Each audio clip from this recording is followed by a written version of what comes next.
So acupuncture is 1,000-year-old medicine, and it's part of traditional Chinese medicine. So that's like the broad umbrella, and acupuncture lays under that.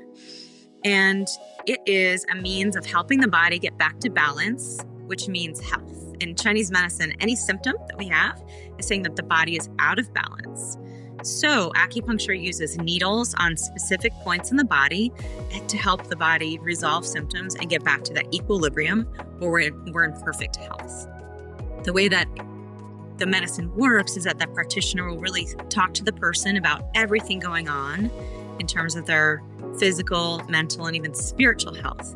And we use all those facts as clues to help us get to a diagnosis, and then we choose the points that are appropriate to help the person heal. Welcome to the House of Germar podcast, where wellness starts within. The House of Germar is a lifestyle brand, empowering women to live all in through interior design and personal wellness. We are a destination for women ready to reimagine what is possible in their homes and lives, and then create it. We are honored to have you join us on our mission to empower 1 million women to live all in.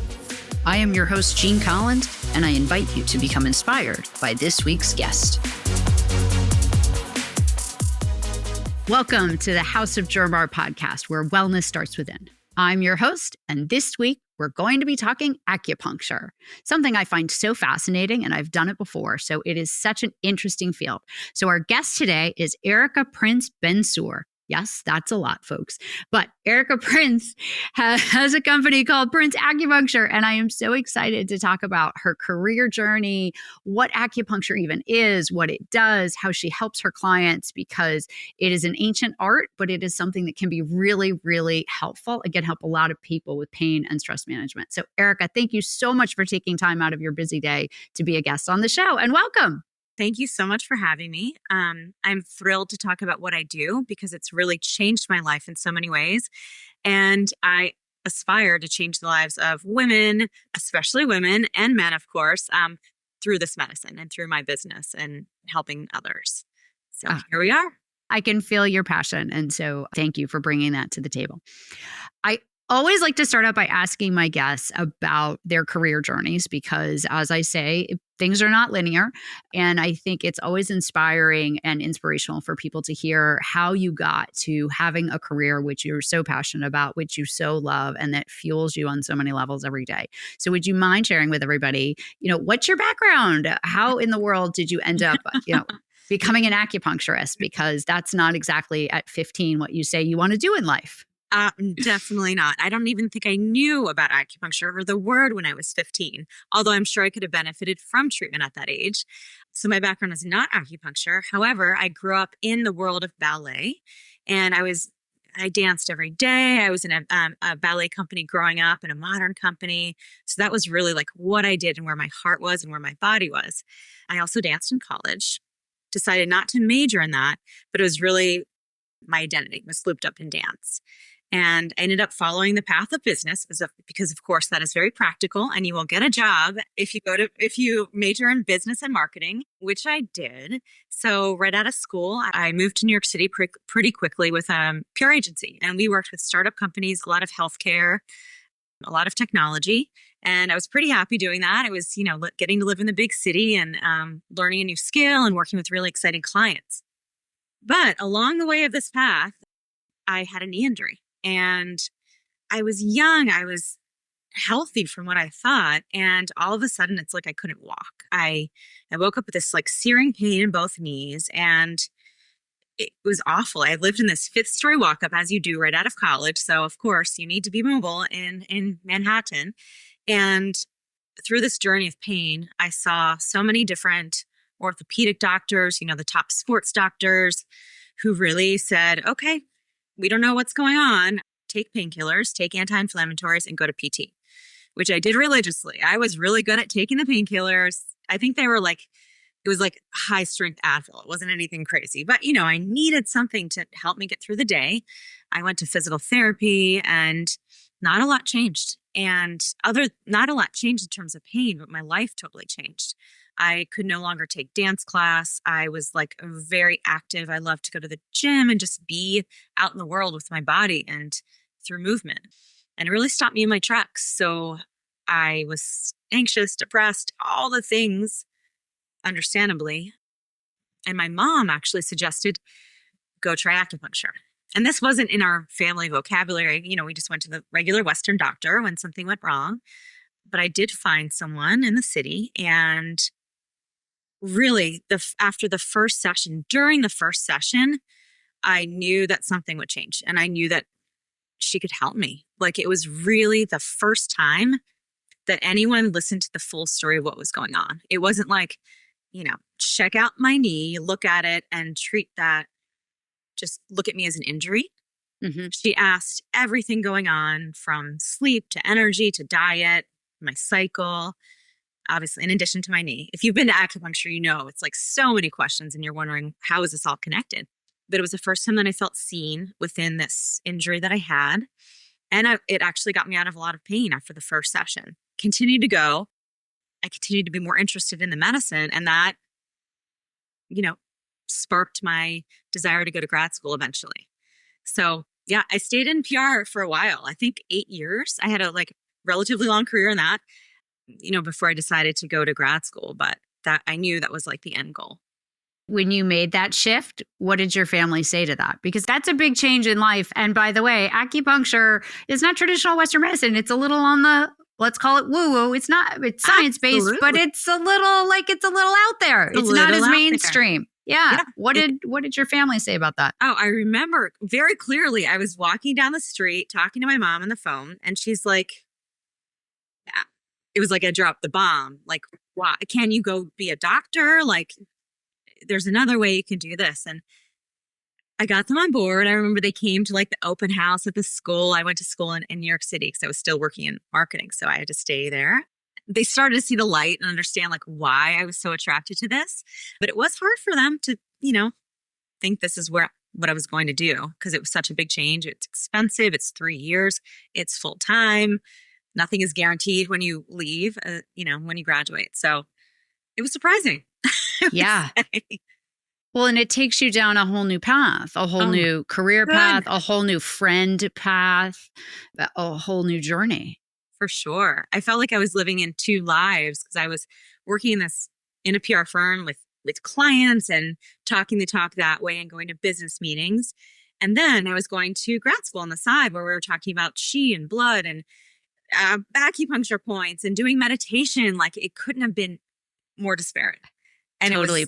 It was hard to merge those two parts of me. Eventually I did, but it was a lot. It was also some of the best years of my life of being immersed in school and a new language and way of looking at the world and looking at your body. So I always think of those days with a lot of happiness and fondness. So. That's special. And then when you got out, did you start working for yourself right away, or did you work for somebody else? I did not. Luckily, I had an internship with a fantastic community clinic in New York City called Olo Acupuncture. So I interviewed with them right away. So I got a job in this clinic right away. And it was fantastic because I was treating up to 4 patients in an hour every 15 minutes. Yes. So you did not have time to hesitate. You really had to be on top of it, listen, treat well and quickly, and have this very efficient, smart approach to your treatment. It kind of put me in the fire right away. And I still thank that job. I stayed there for about 5 years while I was building my own practice, because it made me a lot into the clinician that I am today. I was also working in marketing, by the way. So I had a double life for a long time. I was working with marketing to pay the bills more. Yep. As an acupuncturist, and then kind of dreaming with my own practice as well. So it was burning the midnight oil, as in a lot of ways. But a lot of times people do that. And when people ask me sometimes, how do you make a career shift? Sometimes it is the way that you did. And it's finding that thing and making it what you're doing on the side until it becomes large enough that you can make that shift. But at least you feel like because I think you can probably relate to this. A lot of people say when they find that other thing, they're so drawn to that other thing that it's hard to stay in your current life when you can see that other thing out there. And you just just have to give it some time and some flow until you can then move into it. But having that direction is really inspiring. For sure. I love the way they talk about that. Like, you still need to keep one foot in the door of, like, I don't know, reality, but like the bills and making your Yeah. life move forward and funding what you love in a lot of ways. So you can have the means to like transition into it. So it takes so much dedication to like doing it, because it's easy to give up as well, even if you love it. It is. It is. So. Now, was it scary to go and start your own practice? That's a lot. I was so ready, but it was. You were. I was ready, but it was also scary. Yes, because I did quit the marketing job, and I was like, okay, now it's time. You know, getting your office and I think putting myself out there publicly and promoting myself was very hard. Even though that was my background, it's very different to promote yourself. Isn't that funny how that works? You're like, oh, wait, I can promote anybody else any day. But then when I have to promote myself, it's a whole different deal. Definitely. It's so vulnerable. It really is. Yeah. It's a very different experience. Yeah. And finding your voice, what you stand for, what you want to communicate is a lot. Yeah. Did it eventually. You know, it worked. And I built a thriving practice in New York City with a lot of work and networking and time, but it happened too much. You know, so. And now you have an office outside of New York City. Is that correct? Right? Yeah. So after giving birth to my son, who's 3 now, my husband and I decided it was like time. It was time to move out of New York. I'd been living there for almost 20 years. It was my home. Yeah. You know, greener pastures call it, I guess. So I'm in Westchester, Pennsylvania, a suburb of Philadelphia. It's beautiful. My family's here. So we have a lot of support and just a different. Did it feel like you were starting over all over again, moving a business, right? Because your clients aren't following you to Pennsylvania. No, I wish they would take the Amtrak and get their butts here. Yeah. Not reality. It was very humbling. It was so humbling. Because I'd been busy. I had like people who knew me, who sought me out for appointments. And now I'm the new person on the block, and no one knows me from, I don't know anyone else. Right. So it was tough just to see like my books being really slow and having to put out all the feelers again. And I'm continuing to do it. My business now, I've been in practice for about 2 years, and it's definitely, you know, you see the flow and the growth, and we're getting there, but it takes time and patience and all the things.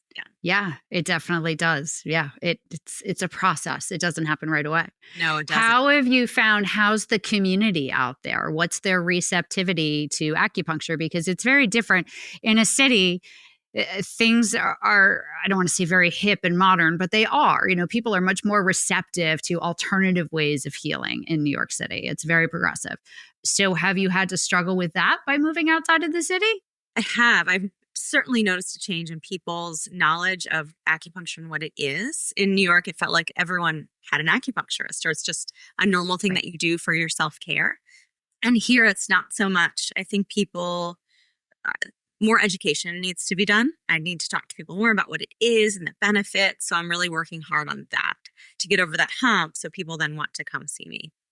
Right. I mean, there's always a subset of people who know about it and they love it, and those are people. But in order to grow, it's really about education and meeting the right people who want to hear that. Getting the word out. Yeah, for sure. All right. So you mentioned, what is acupuncture? All right. So for the listeners who don't know what acupuncture is, let's do some education. What is acupuncture? Okay. So acupuncture is 1,000-year-old medicine, and it's part of traditional Chinese medicine. So that's like the broad umbrella, and acupuncture lays under that. And it is a means of helping the body get back to balance, which means health. In Chinese medicine, any symptom that we have is saying that the body is out of balance. So acupuncture uses needles on specific points in the body to help the body resolve symptoms and get back to that equilibrium where we're in perfect health. The way that the medicine works is that the practitioner will really talk to the person about everything going on in terms of their physical, mental, and even spiritual health. And we use all those facts as clues to help us get to a diagnosis, and then we choose the points that are appropriate to help the person heal. So it's like this, it's almost not, I feel like it's a very much of an art and a science, because it's very specific and it is a true medicine. You also have to think more about the flow of the person, what they're like, taking all these other subjective pieces to make a diagnosis that fits them. So it's really like, Right. it can be so simple yet complex at the same time, if that makes sense. It does, because everybody's different. Everyone And everyone's energy is different also, and how everybody is built is different, and everyone's lifestyle is unique, and the impact of those things on a person are unique. for sure. Like if someone came to me, say I had 3 people that came in with heartburn, the treatment would most likely be totally different for each person based on all of the things that you just mentioned. Their exact symptoms, the exams of like pulse is a big exam, looking at the person's tongue, examining their body. I would most likely choose different point prescriptions and modalities for each of those people. How long do people normally work with you? Like from a period of time? Because Yes, nothing is a quick fix, although I have found with acupuncture, you kind of immediately start to feel better, but that doesn't mean that it's like a 1 session or a 2 session thing. right. Usually people feel good getting off the table, but we want the results to last. So typically with a chronic condition, I would say come in once a week for 4 to 6 weeks. And of course, this is very general. Yep. And then after that, we'll reevaluate and try to stretch out, like come every 2 weeks, come every 3 weeks, come for maintenance. So the idea is acupuncture is cumulative, and each treatment builds on top of the next one. So you get more results each time and it lasts longer. So we just want that built. So I always tell people like consistency is so important because we can really make a lasting change that way instead of like nothing is one and done. Right. Yeah. Yeah. And so let's talk about, why do people come to see an acupuncturist? Because you've mentioned things like, I know, injury, but you also mentioned some other things that are not necessarily what you would think. So talk to us a bunch about who comes to you to use acupuncture, and for what things can acupuncture be helpful? Okay. So the big answer is almost everything, which is I love so it. cool. I mean, I've seen so many different conditions, from Bell's palsy to frozen shoulder to infertility to insomnia. Like, because we think about the body as this whole system and all the symptoms fit together as one story or one piece of the person, we can use acupuncture to help them balance whatever the diagnosis is, whatever the symptoms are. So that said, big reasons people come in are pain and injury. I think people kind of probably know that in the wider world of we can help with any type of injury. Also, women's health and fertility is a big one. You probably know women who have gone to acupuncture to help with their fertility journey or IVF. Yeah. Yep. Mm-hmm. And acupuncture can make such a huge difference. I believe the statistic is anyone going through IVF, acupuncture can make it about 30% more effective. So that's like a massive change in terms of efficacy. It is. That's a big jump. Yeah. Yeah. And then a lot of mental health conditions too: anxiety, depression, insomnia, stress. I see a lot of that. So let's pause there for a second. How do you help someone with that? Because those are areas that I would never think to send someone to see an acupuncturist for that. Yeah, good question. Well, acupuncture helps the nervous system go into the rest and digest mode. So oftentimes we're in that fight or flight, going a mile a minute, having to do so many things in your day, and we can't just drop down into our body. You really can't fight acupuncture. You can't fight the needles. It really automatically helps your nervous system calm down. Then the treatment will release endorphins, which are like the feel-good hormone, lower cortisol in the body, which is the stress hormone, which we don't want a lot of.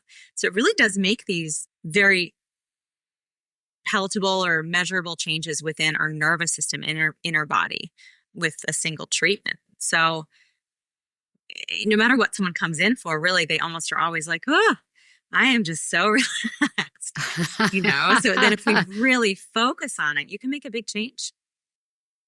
That's so fascinating, because I would not think of acupuncture to help with stress, for example, or insomnia. Oh, insomnia is a big one. I see a lot of people with insomnia. So you do. And you help people with their insomnia. I do.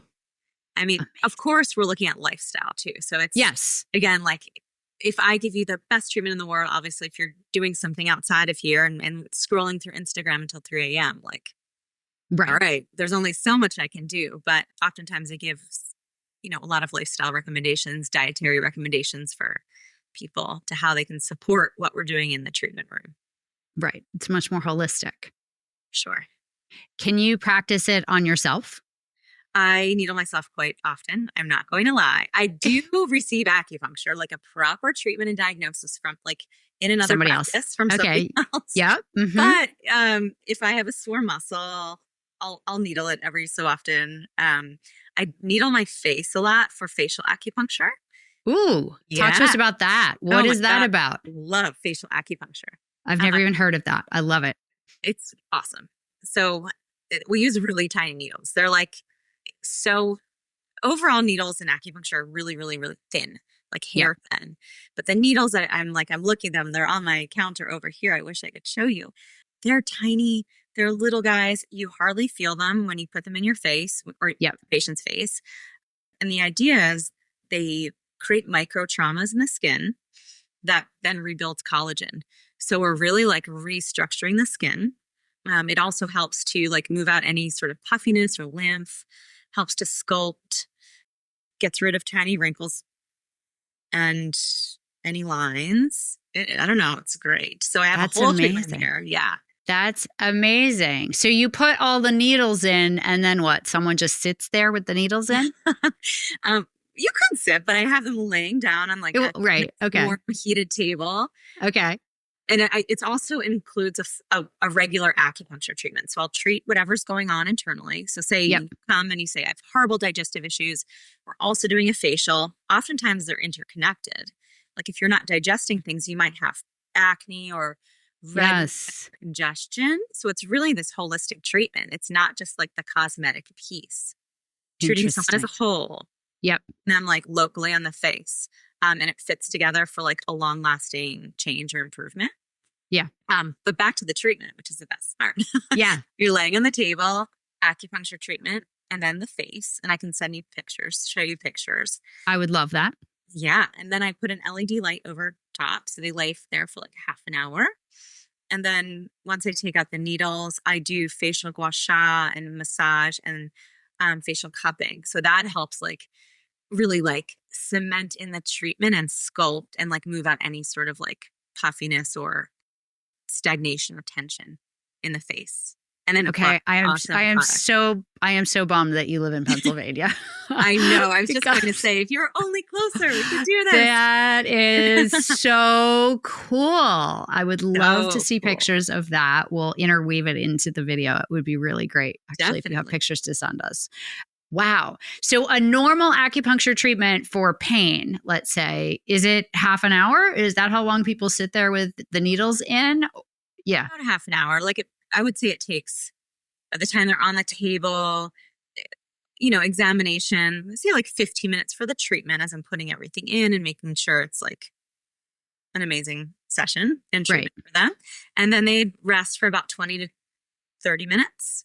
And often with pain, I will use other modalities after I take the needles out. I'll do Tuina massage, which is Chinese medical massage, cupping, maybe gua sha, which is like a scraping massage.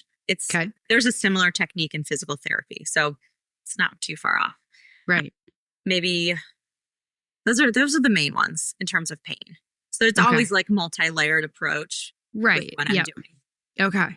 And so this is a very tactical question, but I'm curious. So the needles go in, they're not connected to each other, correct?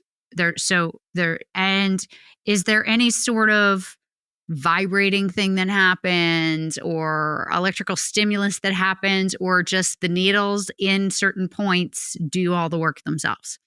The needles and the points do all the work themselves. You could use like electrical stimulation.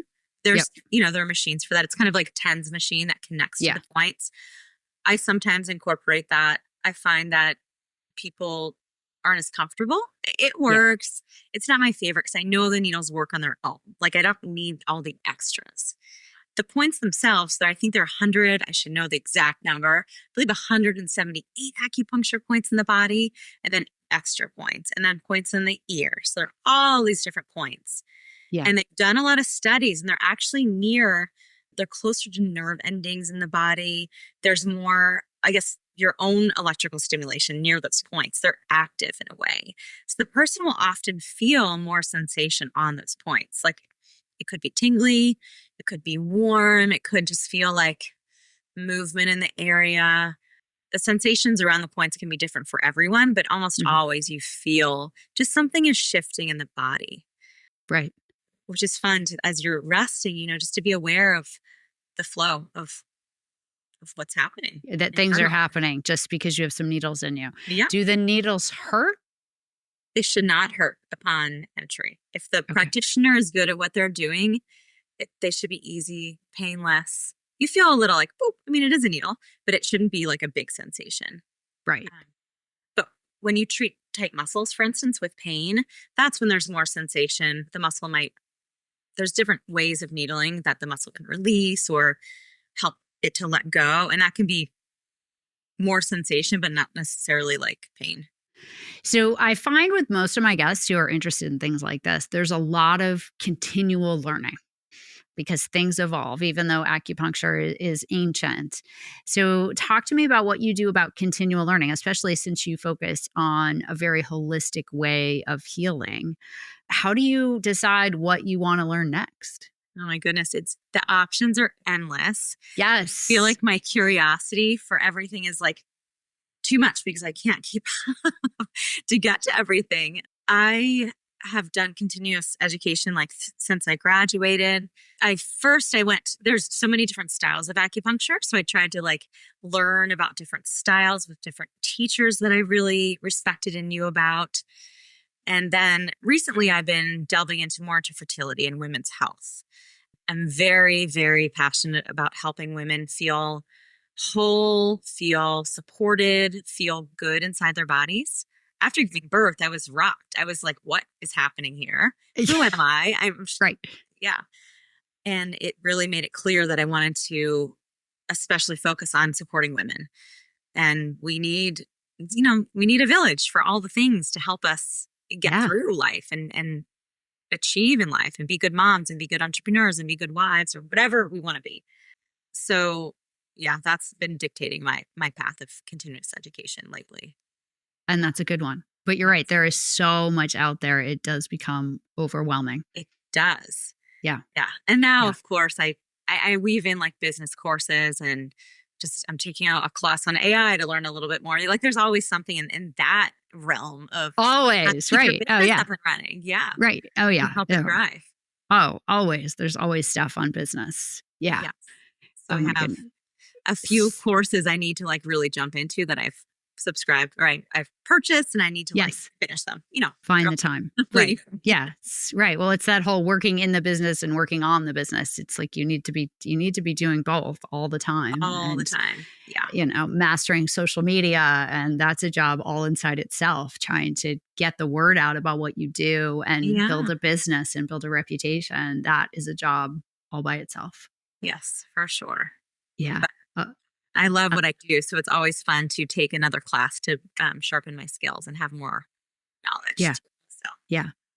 So talk to us. I'm always so curious about what other people do for wellness for themselves. So what is your wellness routine? What do you do to keep yourself healthy, mentally, physically?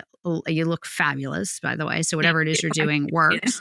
And there's always this juggle as working moms and entrepreneurs, right? There's that juggle that is forever present. So if you're willing to share a little bit about what do you do, to keep wellness for yourself? What do you do?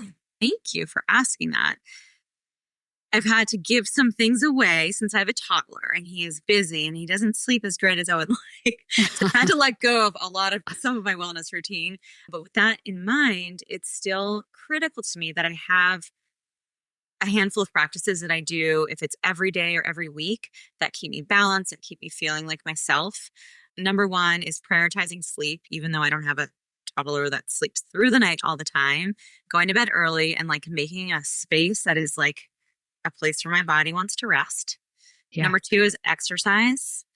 I love to exercise. As a former dancer, it's a part of my life. But if my body doesn't move and I don't sweat, it all goes downhill. Mental health, my physical health in a way. That's what I feel like. So, yep, sneaking in no matter what. Yeah. That's big. I always, wow, I'm like, I do a lot of things actually. Prioritize a whole food diet where I'm cooking as much as I can, not eating processed things. Yep. And also with Chinese medicine, it's a lot about living with the seasons. That's one thing I wanted to mention too. And Oh, like, interesting. What yeah, is that? Talk to me about that. I don't know yeah, what for that is. sure. We think about the body, we have five elements in the body. They're all associated with a season and nature externally. So what's going on inside reflects outside. So right now, it's we're actually in the fifth season, which is the transitional period between summer and fall. It's called late summer, and that's associated with the earth element. So right now, we're moving away from the hot, like go go go days of summer, coming to our center. Like think about earth; it's like in the middle of everything, and kind of creating that stillness for the fall, the harvest ahead. So we're really like kind of gathering our energy, eating nurturing, nourishing foods, slowing down.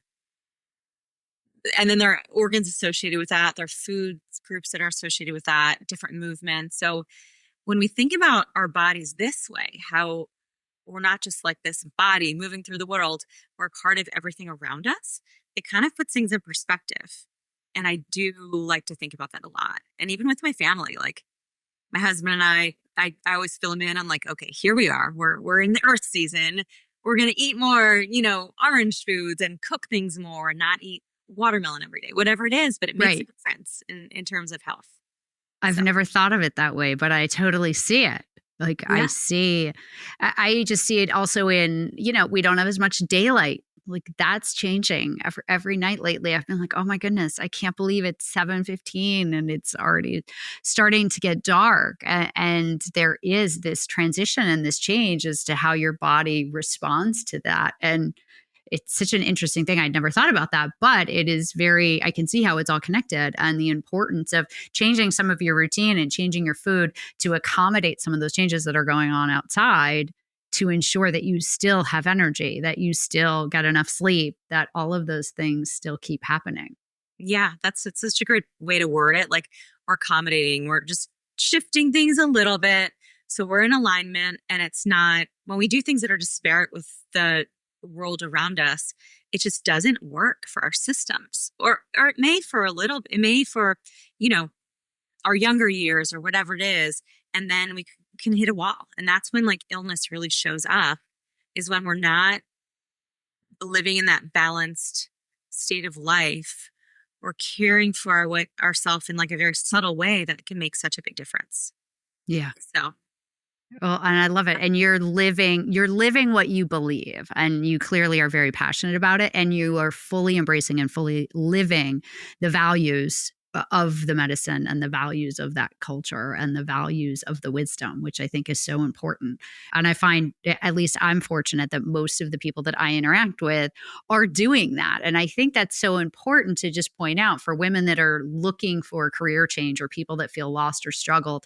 That is part of it. Whatever you choose, you want to be fully in, and it's mentally, emotionally, physically, like it needs to feed your soul and feed your life when you're thinking about change. Because I'm asked a lot of times to talk about career change because I've done that twice. And I think you bring up a really good point, and you are living proof of fully embracing that change in your life and making it your entire identity is about that way of life and that lifestyle and that wellness within lifestyle. definitely. And I think, when you work with clients too, they can tell if you Yeah. like believe it or like really embrace it. And Yeah. that's how you can help people because you do inspire them by the way that you talk about things or you have a lot of knowledge about it or you can kind of walk the talk. And if it's just superficial, it's not really going to get you that far. Yeah. So I think that's definitely something to think about with career changes. Like be passionate, want to like breathe it as much as you can. And Yeah. then that will really catapult you to being in a place that makes you happy and where you can serve other people too. Fully immerse it. Yeah. Have you found that your friend group has changed? I mean, obviously you had to move out of New York City and out to the suburbs, but you making a 180-degree shift from PR to, not Western medicine to acupuncture. Have you found that your friend group has changed? Definitely. I mean, I've still kept my friends that were always my friends, but it absolutely shifted. I think my priorities with what I wanted to have in my relationships, what was important to me. I think shifting to study a medicine that is kind of being in integrity with your body and what you need made me feel like my friendships and my relationships had to be also in integrity with what I need. Like not selling yourself out for like a shiny, I don't know, new friend who's not really reliable. Like they have to be real. And also I love making friends with people within my industry so we can really get nerdy. Yeah, right. You want deeper connections because that's what you're focusing on. You're looking at a deeper way of living. And so you want connections that are deeper and I have found that are more fulfilling than some of the superficial that happened when we were younger and working in the corporate world. Yeah, your friends do. Yeah, your friends change. And I'm constantly thinking, at least for myself personally, you're the collection of the 5 people you spend the most time with. And when you become an entrepreneur and you are fully engrossed in your career and what you're doing and you're passionate about wellness, you need to be feeding that with 5 people that are aligned, even though your spouse might not be 100% aligned because there's lots of that. But, everybody has a role, but you have to find more people that are kind of all into that spiritual full body wellness as part of your tribe. Yeah. And people that understand, I don't know if you've had this experience, people that understand the challenges of being a female entrepreneur and juggling running a business with being a mom. Because that's a whole unique set of circumstances that not everyone can relate to if they don't have that. Yeah, for sure. And I've been lucky to find those people, over the course of my transition into this career. Like anything, it takes time, but once you find them, it's gold because it really helps you be more like yourself all the time. I got very lucky with that. That is good. That is good. So what's on your bucket list? What are some things that you want to do personally and professionally in the future? So many things. I am in the midst of launching a corporate wellness program with a massage therapist here. So we want to create like the ultimate spa within someone's organization and we've done this before and now we're kind of formalizing it, bring in little ear acupuncture treatments and massage. And we have different practitioners that would also be involved, like a sound bath or yoga or whatever movement. We're working on launching that and bringing it locally here. So that's one, which is very exciting for me. And personally, I'm all about travel. So anything that takes me on a trip, having a young child makes it a little bit harder, but I'm dying to go to Europe this year and visit friends that live there. So good. Yeah. And personally, I am always trying to deepen my meditation and like spiritual practice, like meditation and just being with myself because life is so fast. And every New Year's, every birthday, I'm like, okay, this is the year where I'm going to like meditate twice a day and really focus within, but I'm getting there. It's always an aspiration. So it's hard. It's hard when you have a business and you have a 3-year-old and you sit down, and you're like, okay, now's my time. And then, 3 minutes later, there's goes out the window. Goes out the window. Yeah. What type of meditation do you try? Because there's a lot out there. I try that's a good question too. There's so many. Yes. I like seated breathing because I love to move and it's hard for me to focus. Yep. So it's like the ultimate challenge of just being still. And I find that gives me so much peace and clarity once I commit to it. Good for you. Meditation is tough. I do it and I do it, almost every day, but it has been a journey to get there. And I can feel people when they say, I just can't meditate. And I've found that part of it is changing your mindset about what your expectation is from meditation. And this concept of, me thinking that my brain is going to turn off is just not realistic. Like that is just not how my brain works, Yeah. So that can't be the goal. And once I shifted my goal of understanding or the role that meditation was going to have in my life, then it became a whole lot easier. Like you said, it's just me spending time inward with my body and with myself. And the thoughts I'm less attached to the thoughts, but the thoughts still come, but I'm just not as attached to them. And that to me feels very peaceful and feels like some success and a win, at least for me. I'm keeping that in mind as I enter. And I told myself after a podcast recording, I'm going to meditate. So there you go. I will. There you go. There you go. And I'm less critical. It's like, oh, you're supposed to do for 20 minutes. And in the beginning, I was like, oh my goodness, like at 8 minutes, my mind, like, I'm just like, oh, I have to, go do this or whatever, something happens. And so I'm like, you know what? Hey, 8 minutes was 8 minutes. Or if it's 5 minutes or 3 minutes, that's more than nothing. So finding the wins in just the smaller time period, I also felt has helped me a bit. I've got a long way to go though, like you. I've got a long way to go. We have our lives. Yeah, exactly. All the tweaks. Exactly. Yes, exactly. So I always ask all my guests to recommend a book that has been impactful for them, either from their personal wellness, their career journey, or their life journey that they think someone should read. Because I've learned so much from books and find that books are so powerful. So if there was a book that you would recommend, what would it be?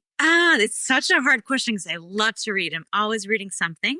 My first gut answer when I thought about this, it's called Polishing the Mirror, and it's by Ram Dass.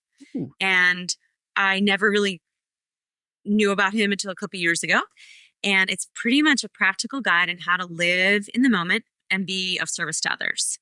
And it's so humorous and touching and introduces so many different experiences and ideas that it just kind of caught me. And I've since then read so many of his books, and I feel like any teacher or any book that's helping you step into the world with love and service is like a win. So that's my recommendation.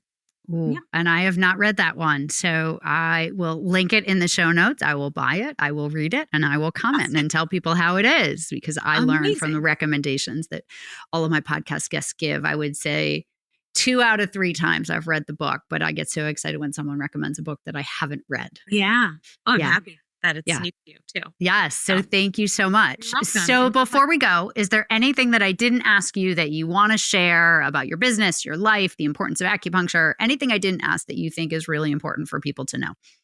Maybe just the messages. There are steps you can take to feel better. Like no one should walk through life feeling like they're sick or they're tired or they're not their best selves. If that's you, it may not be acupuncture that's the modality for you, but try to find a good professional that can give you holistic care, that can listen to everything going on and help you get a better picture of your health. Because we deserve to feel good. We deserve to be energized and supported. So maybe it's acupuncture or another modality, but yeah, get the help just to feel good. That is such a good message to end on. Everyone deserves to feel good. Thank you. Thank you so much, Erika, for being a guest. I've done acupuncture before, but I actually learned so much because I haven't done it in a while. I learned so much. And if I am ever anywhere near you in Pennsylvania, I am coming for your facial acupuncture treatment because that sounds addicting and fabulous and something I would really back. I will be back in New York practicing soon, so I will keep you posted. Definitely let me know. I would 100% make trips into the city to do that and try that. So thank you so much for taking time out of your busy day. I know you're so busy with your practice. So thank you for joining. Thank you for educating us, and thank you for inspiring us. And we will talk soon. Have a great day. Thank you. Bye. Thank you for joining us for another episode of the House of Germar podcast, where wellness starts within. We appreciate you being a part of our community and hope you felt inspired and motivated by our guest. If you enjoyed this episode, please write us a review and share it with friends. Building our reach on YouTube and Apple Podcasts will help us get closer to our mission to empower 1 million women to live all in. You can also follow us on Instagram at House of Germar and sign up to be a part of our monthly inspiration newsletter through our website, houseofgermar.com. If you or someone you know would be a good guest on the show, please reach out to us at podcast@houseofgermar.com. This has been a House of Germar production with your host, Jean Collins. Thank you. for joining our house.